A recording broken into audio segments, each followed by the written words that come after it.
wabarakatuh. Jumpa lagi dengan saya di video kali ini, Ivan Aulia ya. Ivan Aulia. Pada video kali ini kita membahas mengenai proyek 5 dan 6. Proyek 5 mengenai formulir pembelian buku web HTML dengan menggunakan Notepad tentunya. Dan proyek 6 itu mengenai dasar-dasar spreadsheet. Nah, tanpa basa-basi lebih panjang lagi, langsung kita mendalami di proyek 5 ini. Sejatinya pada proyek 5 ini tidak jauh berbeda dengan proyek sebelumnya yang pernah kita buat, yaitu formulir siswa ya, formulir mengenai siswa.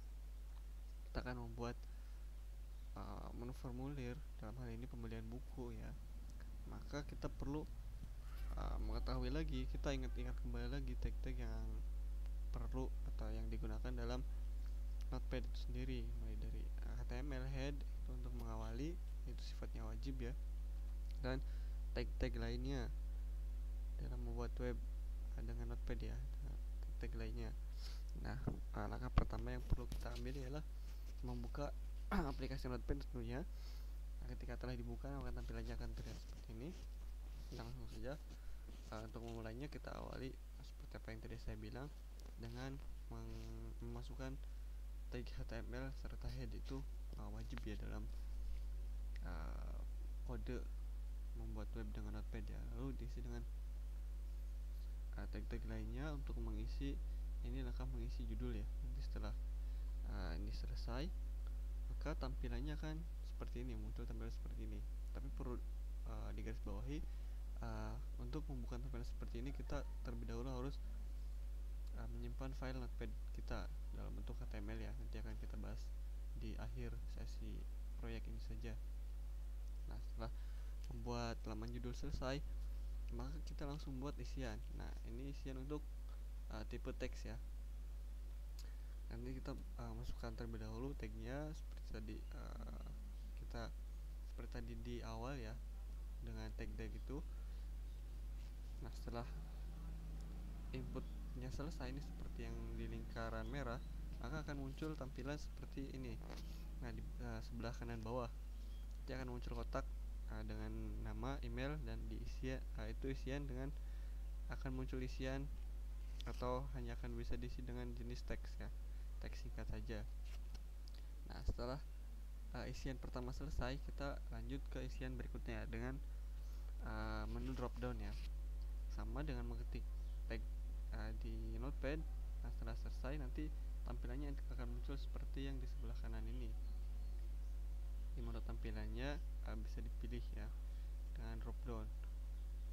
Lalu untuk isian ketiga ialah tombol radio, sama tentunya dengan tetap mengetik atau mengisikan tag di Notepad. Setelah itu tampilannya akan muncul seperti di sebelah kanan ini ya. Di sini kita memasukkan what type of book do you prefer, seperti itu. Ini untuk tombol radio. Lalu ini yang ketiga ya, dan keempat ialah masukkan menu checkbox, sama berarti memasukkan kodenya di Notepad dengan tipe checkbox, lalu diisikan apa yang mau diisi, filenya apa. Ini seperti yang di lingkaran merah sebelah kiri ya, nanti tampilannya akan ada di sebelah kanan yang di lingkaran merah. Sama, nanti pemilihannya tidak jauh berbeda dengan tombol radio, hanya saja ini berbentuk kotak. Lalu ini yang keempat dan yang terakhir ialah text area atau komen. Nah, berarti sama yang memasukkan inputnya di Notepad, dan nanti tampilannya akan muncul seperti di sebelah kanan ini dengan bentuk kotak ya, lebih besar. Itu sama dengan input teks, hanya saja dengan teks area ini dapat memuat dalam bentuk paragraf, bisa memuat lebih banyak kalimat dalam input ini sendiri. Jadi tampilannya seperti ini ya. Nah, setelah selesai maka kita tambahkan menu submit dan reset. Misal ada kesalahan pengisian bisa di reset. Kalau misal sudah selesai nanti bisa di submit.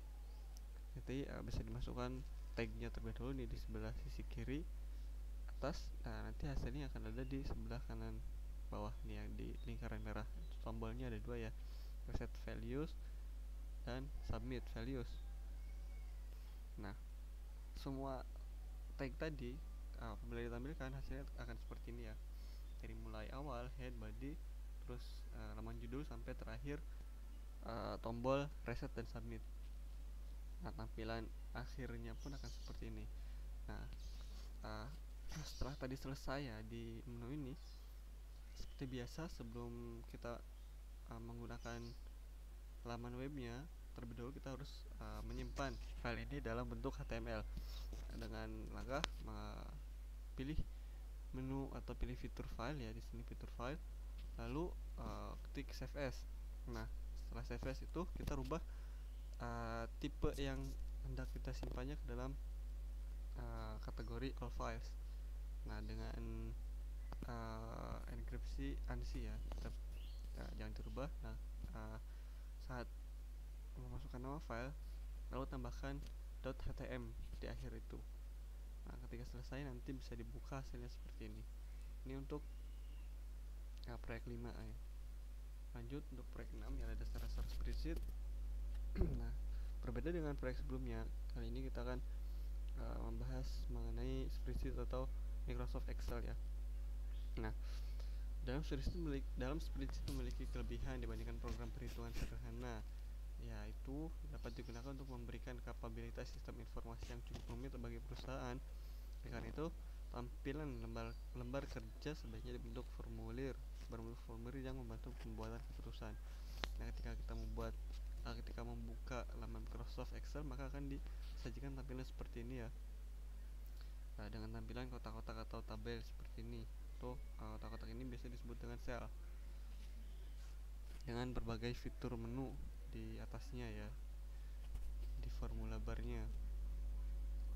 Nah, pada proyek ini kita akan membuat lembar data diskon atau berupa faktur, dimana tujuan dari lembar data pada contoh ini adalah menentukan jumlah 2 unit harga yang menentukan persentase diskon. Pada contoh ini kita jika jumlah harga unit lebih besar atau sama dengan 100, maka diskonnya adalah 15%. Nah, jika harga lebih besar atau sama dengan 50, maka akan menghasilkan diskon 10. Nah, di sini kita akan menggunakan beberapa rumus atau beberapa fungsi yang terdapat dalam Microsoft Excel untuk mengolah data diskon yang akan kita bahas pada proyek ini. Nah, setelah membuka halaman pertama, sini kita hanya membutuhkan dua sheet saja ya, atau 2 halaman saja.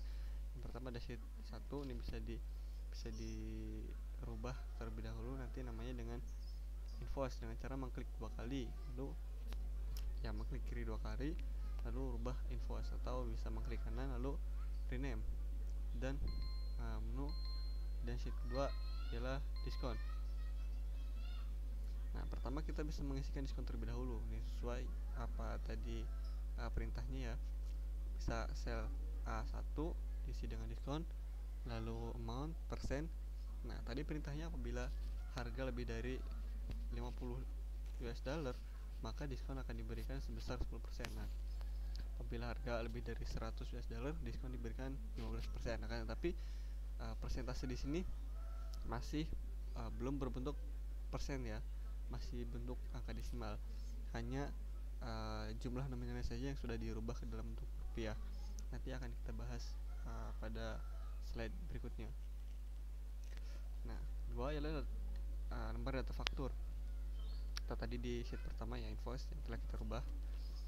Nah, ini jauh lebih rumit dari mengisi sheet diskon yang kita hanya merubah atau hanya memasukkan data secara manual saja, dan tapi akan dimulai dengan membuat kolom yang cukup besar sehingga dapat menampung nilai dan judul faktur.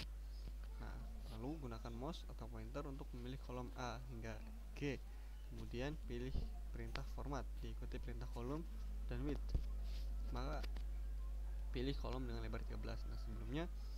Nah, sebelum kita mulai, kita sesuaikan terlebih dahulu ya ukuran kolom atau ukuran sel-sel yang akan kita buat. dari mulai kolom A hingga G.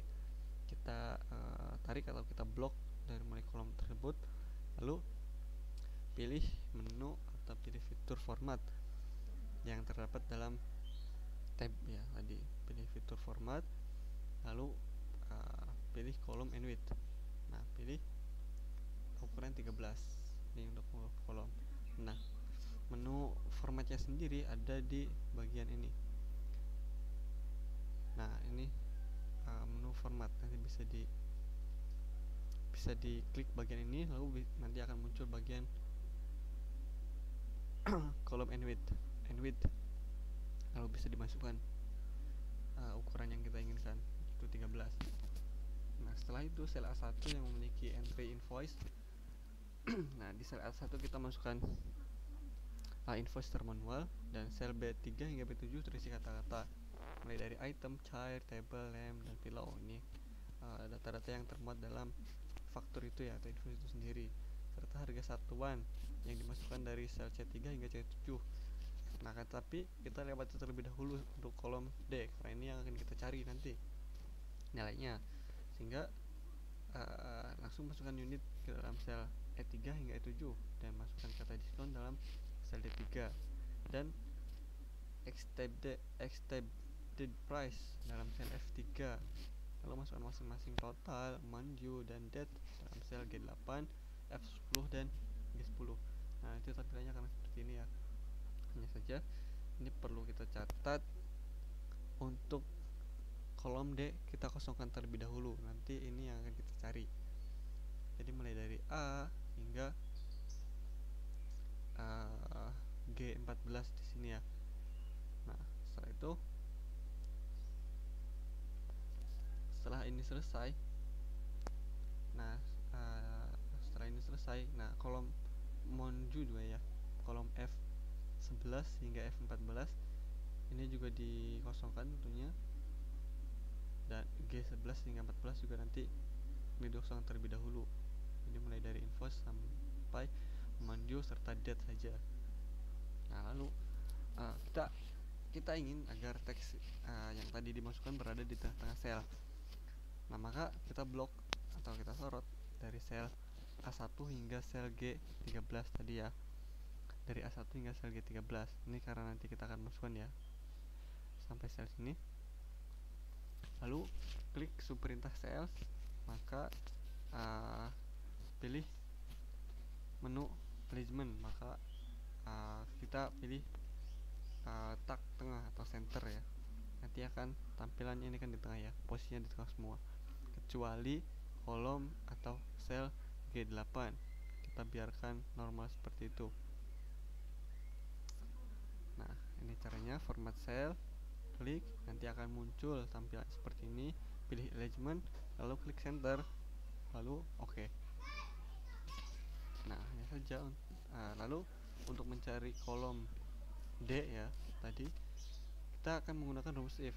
Nah, rumus ini amat penting ketika dua atau lebih pernyataan tergabung dalam sebuah formula. Jadi rumus ini dipergunakan sebagai rumus perbandingan benar. Nah, maka langkah yang harus kita ambil adalah nilai yang terbesar terlebih dahulu. Nah, untuk menentukannya, maka langkah yang kita ambil ialah yang terbesar terlebih dahulu, mulai dari sel atau tadi sheet diskon A4 ini, lalu kita absolutkan dengan mengklik tombol F4 ya, agar rumusnya bisa dibawa ke sel manapun tanpa berubah, sama dengan 100. Nah, misal saja dengan harga per unit 150, maka jika formula tersebut telah membandingkan nilai tersebut dengan diskon A3 terlebih dahulu, maka semuanya akan dinyatakan benar. Nah, untuk rumus diskon ini, nah yang 150 ini saat kita masukkan sama dengan 100 kan, apabila yang lebih dari 100 tadi diskonnya lebih dari 15% ya, maka itu tidak akan terbaca, hanya akan terbaca yang $50 dengan diskon 10% saja apabila dimasukkan dari yang terkecil terlebih dahulu. Maka oleh karena itu sini kita yang krusial ya, harus masukkan dari yang nominal terbesar dulu baru terkecil. Nah, maka formula tersebut akan dinyatakan benar dengan diskon 10%. Akan ditempatkan di D4 dan bukannya nilai sebenarnya atau 15%. Nah, ini seperti ini ya nanti rumusnya. Bisa dilihat di kolom atas ini. Untuk D4 kita masukkan rumus if terlebih dahulu. Lalu untuk nilai yang pertama kita isi dengan C4 di sini unit price-nya. Lalu kita buat logika atau buat pernyataan bahwa apabila C4 lebih besar atau sama dengan kolom diskon A4 tadi ya, yang $100, apabila lebih dari atau sama dengan $100, maka untuk kolom D ini akan terisi dengan 15% ya. Yang sheet diskon B4 ini isinya 15%. Namun kita masukkan juga untuk fungsi kedua logika, apabila C4 ini lebih besar atau sama dengan A3 tadi ya, yang apabila lebih besar dari $50, maka di A3 ini maka akan tampil 10%. Nah, dalam kategori kolom D4 ini yang dikatakan benar yaitu untuk fungsi yang kedua ini, apabila C4 lebih besar dari A3 ya, atau lebih besar dari $50, maka diskonnya yaitu 10%. Nah, karena tidak lebih dari $100, maka untuk rumus ini dikatakan salah. Nah, yang diambil adalah rumus kedua. Nah, inilah fungsi dari rumus if atau kegunaan dari fungsi if ya. Nah, setelah ini selesai, maka dapat ditarik ke bawah saja, maka hasilnya akan muncul keluar. Nah, karena D6 dan D7 ini tidak lebih dari $50, maka diskonnya 0% atau tidak dikenakan diskon sama sekali. Gitu. Nah, lalu untuk Monju, nah di sini kita menggunakan waktu ya. Total tagihan di sini kan ada $2.206,27. Nah, apabila jangka waktunya adalah jangka waktu dari faktur ini adalah 30 hari. Atau misal kita kasih contoh tepatnya pada tanggal 7 bulan 4 2006. Ini tagihannya sebesar total dari faktur ini. Karena tapi misal tidak dapat dibayar dalam tengah waktu sekian, maka ada jangka waktu 30 hari ke depan, maka akan ada di tanggal 8 bulan 3 2006. Maka tagihannya ini didapat nominal sekian ialah karena pada tanggal apabila dibayar melewati 30 hari pertama akan dikenakan biaya 101% dari biaya semula. Nah, apabila masih belum dibayar juga, maka akan ada 30 hari ke depan lagi. Nah, di bulan ketiga ini akan dikenakan biaya sebesar 103%. Nanti bisa dicoba saja nilainya sesuai atau tidak. Nah, lalu kita akan merubah format US dollar ini ya untuk memasukkan menu atau memasukkan tampilan mata uang dolar ini, yaitu dengan memilih format sel lagi. Apabila tadi arrangement, kali ini kita pilih number dengan memasukkan currency. Nah, pastikan kita simbolnya dengan United States yaitu US dollar ya, lalu klik OK.